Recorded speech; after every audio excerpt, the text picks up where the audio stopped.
أعوذ بالله من الشيطان الرجيم. بسم الله الرحمن الرحيم. الرحمن علم القرآن خلق الإنسان علمه البيان.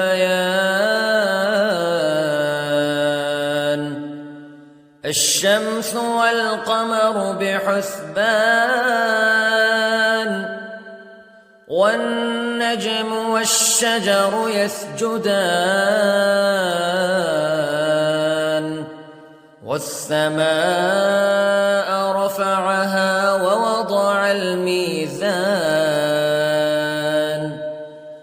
ألا تطغوا في الميزان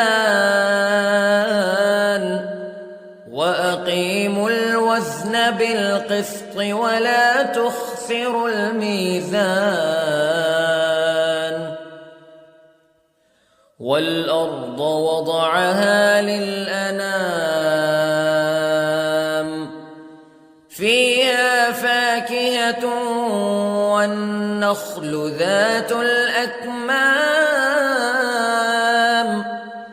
والحب ذو العصف والريحان فبأي آلاء ربكما تكذبان. خلق الإنسان من صلصال كالفخار وخلق الجان من مارج من نار فبأي آلاء ربكما تكذبان. رب المشرقين ورب المغربين فبأي آلاء ربكما تكذبان. مرج البحرين يلتقيان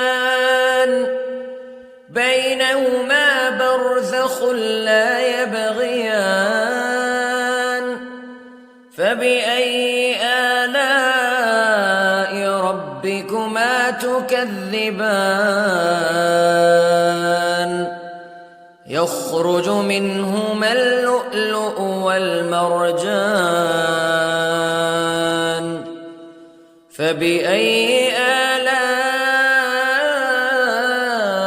ربكما تكذبان. وله الجوار المنشآت في البحر كالأعلام فبأي آلاء ربكما تكذبان. كل من عليها فان ويبقى وجه ربك ذو الجلال والإكرام فبأي آلاء ربكما تكذبان.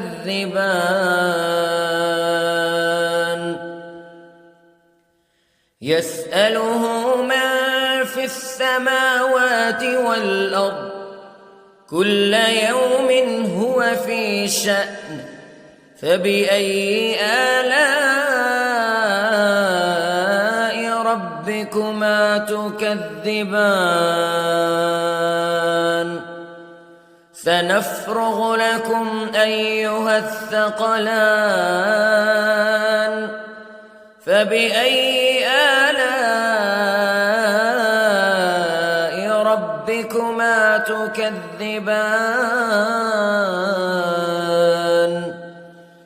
يا معشر الجن والإنس استطعتم أن تنفذوا من أقطار السماوات والأرض فانفذوا لا تنفذون إلا بسلطان فبأي آلاء ربكما تكذبان يرسل عليكما شواظ من نار ونحاس فلا تنتصران فبأي آلاء ربكما تكذبان فإذا انشقت السماء فكانت وردة كالدهان فبأي آلاء ربكما تكذبان فيومئذ لا يسأل عن ذنبه إنس ولا جان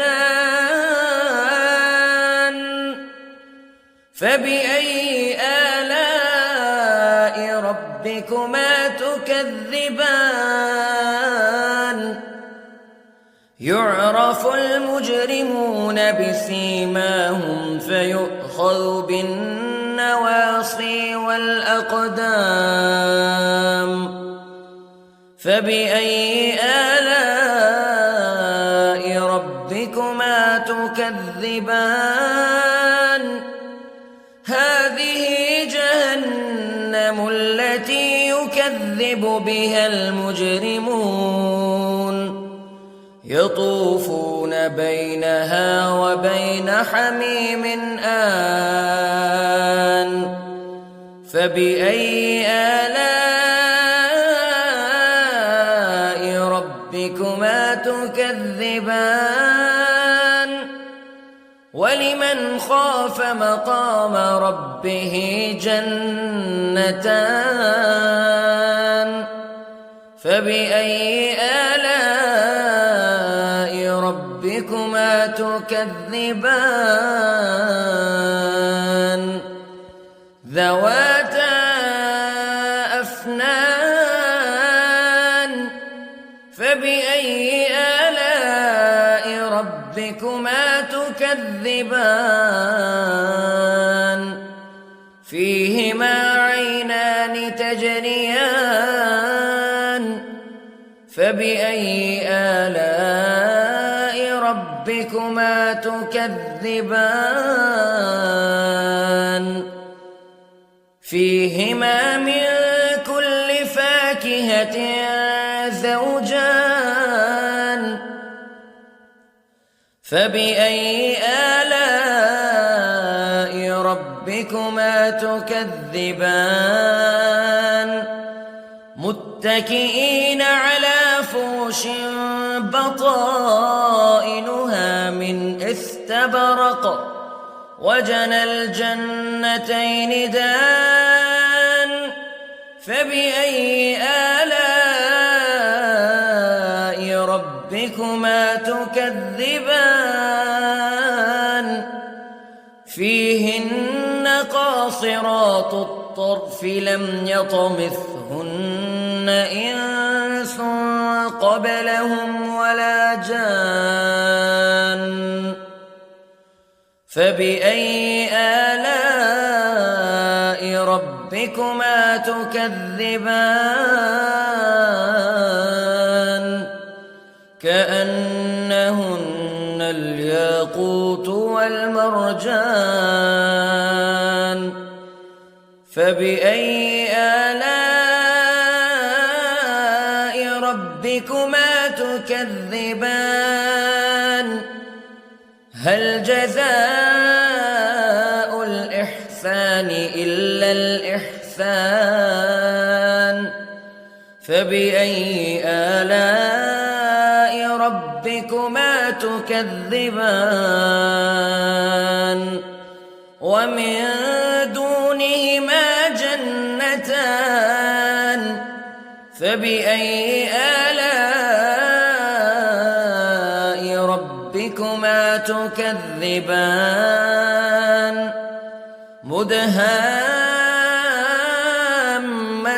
مدهامتان فبأي آلاء ربكما تكذبان فيهما عينان نضاختان فبأي آلاء ربكما تكذبان فيهما فاكهة ونخل ورمان فبأي آلاء ربكما تكذبان فيهن خيرات حسان فبأي آلاء ربكما تكذبان حور مقصورات في الخيام فبأي آلاء ربكما تكذبان لم يطمثهن إنس قبلهم ولا جان فبأي آلاء ربكما تكذبان متكئين على رفرف خضر وعبقري حسان فبأي آلاء ربكما تكذبان تبارك اسم ربك ذي الجلال والإكرام